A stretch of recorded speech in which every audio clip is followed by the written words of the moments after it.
అంబటి రాయుడు గారు ఒక మంచి క్రికెట్ ప్లేయరే కాదు, చాలా తెలివైన వ్యక్తి. అరే, ఇంత తెలిసిన తర్వాత కూడా ఎలాగా తప్పులో కాలేశాడురా అని అనుకున్నా మొన్న.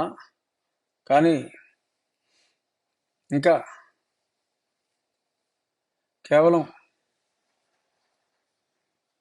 నిశ్చితార్థం ఆర్ మ్యారేజ్ అని మనం అనుకుంటే మరి కాళ్ళ పారాన్ని ఆరకముందే, ఫార్చునేట్గా మరి శోభన కార్యక్రమాలు ఏమి జరగకముందే మరి ఆయన ఆ వివాహ బంధం నుంచి బయటపడటం నిజంగా చాలా అదృష్టం. ఈ విషయంలో అంబటి రాయుడు గారిని నేను మనస్ఫూర్తిగా అభినందిస్తున్నా. డెఫినెట్గా మరి తెలుగుదేశం టీం వారిని అభినందించినట్టుగా సోషల్ మీడియాలో చూసా. టీడీపీ అఫీషియల్ పోస్టింగ్లో వీరు తీసుకున్న ఈ టైమ్లీ నిర్ణయాన్ని వారు కూడా అభినందించడం చూసా.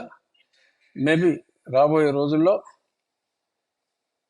మేబీ 10 రోజుల్లో తెలుగుదేశంలో కానీ జనసేనలో కానీ మరి ఆయన జాయిన్ అవుతారేమో అనే ఆశాభావంతో చాలామంది ఆయన అభిమానులు, క్రికెట్ క్రీడాభిమానులు ఉన్నారు. చూద్దాం మరి 10 రోజుల్లో అంబటి రాయుడు తను ఏ నిర్ణయం తీసుకుంటాడు. బట్ ఇవాళ తీసుకున్న నిర్ణయం మటుకు టాపు. అందరికీ, నాకు 6 నెలలు పట్టింది ఈ అసలు రంగు తెలియటానికి. అంటే గతంలో తెలిసినప్పటికీ మళ్ళీ రంగులు మారాయేమో అనుకున్నాను, కానీ ఎలుక తోలు తెచ్చి ఏడాది ఉదికిన నలుపు నలుపే గాని తెలుపు కాదు అని మళ్ళీ తెలుసుకుంటానికి నాకు 6 నెలలు పట్టింది. మిగిలిన వాళ్ళకి 4.5 సంవత్సరాలు పట్టింది. ఇప్పుడు చాలామంది వచ్చేస్తున్నారు.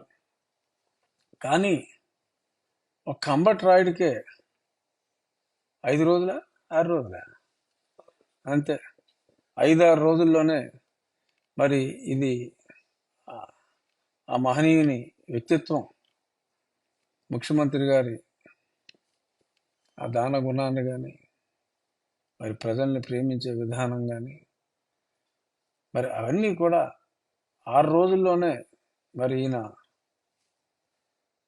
అద్భుతంగా కనుగొని మరి రావటం గ్రేట్. ఏదో కొంతమంది కామెంట్ చేయొచ్చు,